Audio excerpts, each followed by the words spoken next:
সম্মানিত দর্শক শ্রোতা, আসসালামু আলাইকুম। বাংলাদেশের আরেকটি নতুন নিয়ম চালু হচ্ছে যে বাংলাদেশের প্রধানমন্ত্রীর দায়িত্ব একজনে 10 বছরের উপরে পালন করতে পারবে না।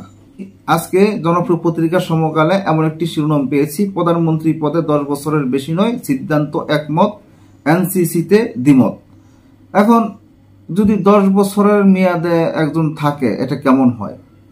যুক্তরাষ্ট্রে যেমন 10 বছরের ঊর্ধ্বে কেউ প্রেসিডেন্ট থাকতে পারে না, বাংলাদেশও এমনই একটা সংবিধান তৈরি করা হচ্ছে যে একজন ব্যক্তি টানা 2 বার প্রধানমন্ত্রীর দায়িত্ব পালন করতে পারবে, সর্বোচ্চ 10 বছর।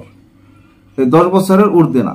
আজকের একটা রিপোর্ট পেয়েছি, আজকের এই রিপোর্টে দেখব প্রধানমন্ত্রীর দায়িত্ব 10 বছর থাকবে, 10 বছরের ঊর্ধ্বে নয়। এটার পক্ষে কারা আর বিপক্ষে কারা? একজন ব্যক্তি 10 বছরের বেশি প্রধানমন্ত্রী পদে দায়িত্ব পালন করতে পারবেন না, সংবিধানে এমন বিধান যুক্ত করার বিষয়ে একমত হওয়ার সিদ্ধান্ত নিয়েছে বিএনপি। পাশাপাশি সংস্কারের আরেক মৌলিক বিষয়, সাংবিধানিক বিভিন্ন প্রতিষ্ঠানে নিয়োগ দেওয়ার জন্য জাতীয় সাংবিধানিক কাউন্সিলের মতো প্রতিষ্ঠান গঠনের সঙ্গে দলটি একমত নয়। এটিকে সংবিধানের সঙ্গে সাংঘর্ষিক বলে মনে করছেন বিএনপির শীর্ষ নেতারা। মঙ্গলবার রাতে দলের স্থায়ী কমিটির বৈঠকে এই সিদ্ধান্ত নেওয়া হয় বলে বৈঠক সূত্রে জানা যায়। গুলশানে বিএনপির চেয়ারপারসনের রাজনৈতিক কার্যালয়ে অনুষ্ঠিত বৈঠকে লন্ডন থেকে ভার্চুয়ালি সভাপতিত্ব করেন দলের ভারপ্রাপ্ত চেয়ারম্যান তারেক রহমান। জানা গেছে, বৈঠকে সালাউদ্দিন আহমেদ সংস্কার বিষয়ে জাতীয় ঐক্যমত্যের কমিশনের সঙ্গে গত কয়েকদিনের আলোচনার বিষয়ে রিপোর্ট তুলে ধরেন। গত রোববার কমিশনের সঙ্গে রাজনৈতিক দলগুলোর বৈঠকে প্রধানমন্ত্রীর মেয়াদ নিয়ে বিস্তর আলোচনা হয়। 2 পূর্ণ মেয়াদ হবে নাকি 2 বার হবে, তা নিয়ে দলগুলোর মধ্যে বিতর্ক হয়। কেউ কেউ সংসদ সদস্যের 2 মেয়াদের পক্ষে, কেউ কেউ 2 বারের পক্ষে মত দেন। যুক্তিতর্কের এক পর্যায়ে ওই বৈঠকে সালাউদ্দিন আহমেদ বলেন, এভাবে ঐক্যমত্যে আসা হয়তো সম্ভব হবে না।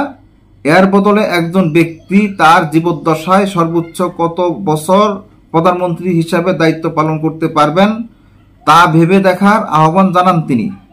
একজন ব্যক্তি সর্বোচ্চ কতবার প্রধানমন্ত্রী হতে পারবেন তা সংবিধানে অন্তর্ভুক্ত করার প্রস্তাব করে সংবিধান সংস্কার কমিশন।